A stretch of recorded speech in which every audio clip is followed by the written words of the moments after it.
Hello. That's recording. Okay.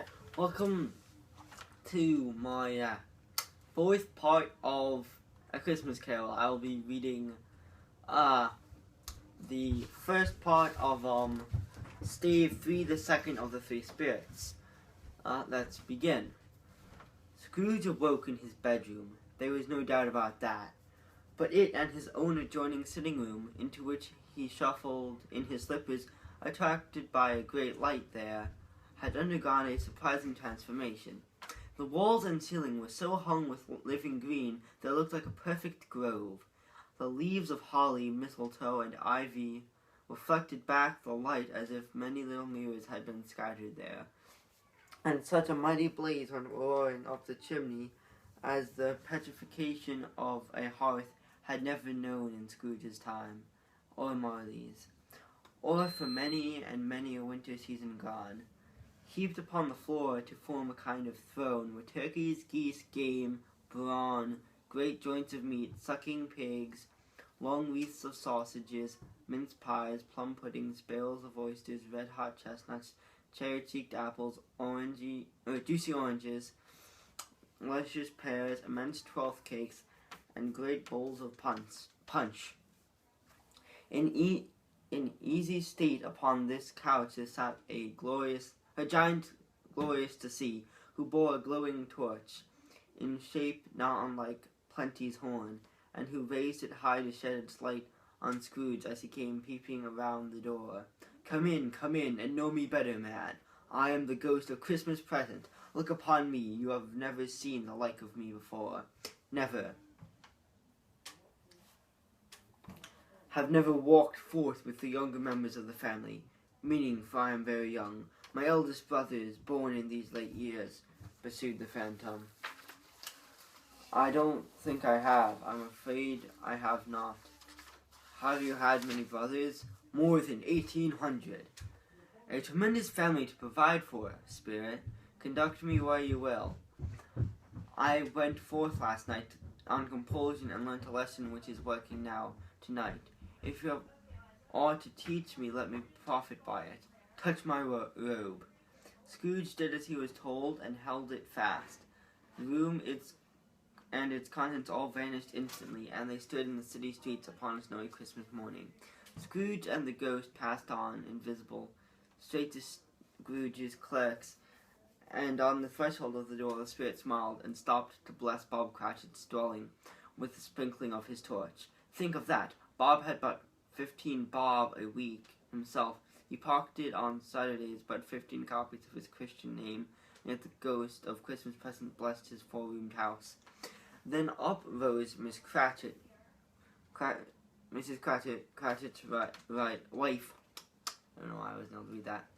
Dressed out but poorly in a twice-turned gown, braven ribbons, which are cheap and make a goodly show of sixpence, and she laid the cloth, assisted by Belinda Cratchit, second of her daughters, also braven ribbons, while Master Peter Cratchit plunged a fork into the saucepan of potatoes, and getting the corners of his monstrous shirt collar, Bob's private property conferred upon his son and heir in honor of the day, into his mouth, rejoicing to find himself so gallantly attired, and yearned to show his linen in the fashionable park. And now two smaller Cratchits, boy and girl, came tearing in, screaming that outside the baker's they had smelt the goose and known it was it for their own. And basking in the luxurious thoughts of sage and onion, these young Cratchits danced about the table and exalted Master Peter Cratchit to the skies, while he, not proud although his collar nearly choked him, blew the fire until the slow potatoes, bubbling up, knocked loudly at the saucepan lid to be let out and peeled. What has ever got your precious father, then? Said Miss Cratchit, and your brother Tiny Tim, and Martha weren't as late last Christmas Day by half an hour. Here's Martha, mother, said the girl, appearing as she spoke.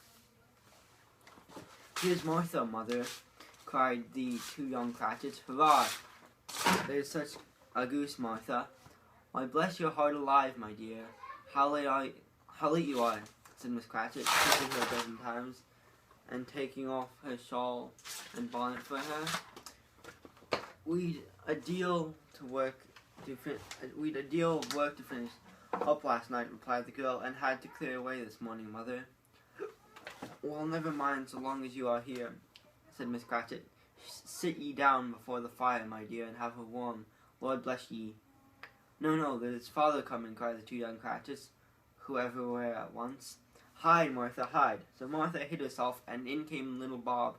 The father, with at least 3 feet of comforter, inclusive to the fringe, hanging down before him, and his threadbare clothes darned up and brushed, to look seasonable, and Tiny Tim upon his shoulder. Alas for Tiny Tim, he bore a little crutch, and had his limbs supported by an iron frame. Why, where's our Martha? Said Bob Cratchit, looking round. Not coming, said Mrs. Cratchit. Not coming, said Bob, with a sudden declension of his high spirits, for he had been Tiny Tim's blood horse all the way from church and had come home rampant. Not coming upon Christmas Day? Martha didn't like to see him disappointed, if it were only in joke, so she came out prematurely from behind the closet door and ran into his arms, while the two young Cratchits hustled Tiny Tim and bore him off to the wash-house, that he might hear the pudding singing in the copper. And how did little Tim behave? Asked Mrs. Cratchit, when she had rallied Bob on his credulity, and Bob had hugged his daughter to his heart's content. As good as gold, said Bob, and better. Somehow he gets thoughtful sitting by himself so much, and thinks the strangest things you've ever heard. He told me coming home that he hoped the people saw him in the church because he was a cripple, and it might be pleasant to them to remember upon Christmas Day who made lame beggars walk and blind men see. Bob's voice was tremulous when he told them this, and trembled more when he said that Tiny Tim was growing strong and hearty. His active little crutch was heard upon the floor, and back came Tiny Tim before another word was spoken, escorted by his brother and sister to his stool beside the fire, and while Bob, turning up his cuffs as if, poor fellow, they were capable of being made more shabby, compounded some hot mixture in a jug with gin and lemons, and stood it round and put it on the hob to simmer. Master Peter and the two ubiquitous young Cratchits went to fetch the goose, with which they soon returned in high procession. Mrs. Cratchit made the gravy, ready beforehand in a little saucepan, hissing hot. Master Peter mashed the potatoes with incredible vigor. Miss Belinda sweetened up the applesauce. Martha dusted the hot plates. Bob took Tiny Tim beside him in a tiny corner at the table. The two young Cratchits set the chairs for everybody, not forgetting themselves, and mounting guard upon their posts, crammed spoons into their mouths, lest they should shriek for goose before their turn came to be helped. Alas, the dishes were set on, and grace was said. It was succeeded by a breathless pause, and Mrs. Cratchit, looking slowly along the carving knife, prepared to plunge it in the breast. But when she did, and when the long-expected gush of stuffing issued forth, one murmur of delight arose all round the board, and even Tiny Tim, excited by the two young Cratchits, beat on the table with the handle of his knife, and feebly cried, "Hurrah!" There never was such a goose, Bob said. He didn't believe there ever was such a goose cooked. Its tenderness and flavor, size and cheapness, were the themes of universal admiration. Eked out by applesauce and mashed potatoes, it was a sufficient dinner for the whole family. Indeed, as Mrs. Cratchit said with great delight, surveying one small atom of a bone upon the dish, they hadn't ate it all at last. Yet every one had had enough, and the youngest Cratchits in particular were steeped in sage and onion to the eyebrows. But now, the plates being changed by Miss Belinda, Mrs. Cratchit left the room alone, she never to bear witness, to take the pudding up and bring it in. Suppose it should not be done enough. Suppose it should break in turning out. Suppose somebody should have got over the wall of the back garden and stole it while they were merry with the goose. A supposition at which the two young Cratchits became livid. All sorts of horrors were supposed.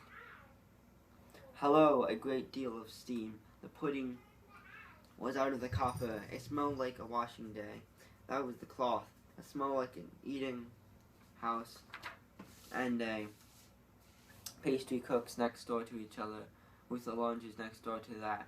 That was the pudding. And in half a minute, Mrs. Cratchit entered, flushed but smiling proudly, with the pudding like a speckled cannon ball, so hard and firm, blazing in half a quartern of ignited brandy and bedite, with Christmas holly stuck into the top.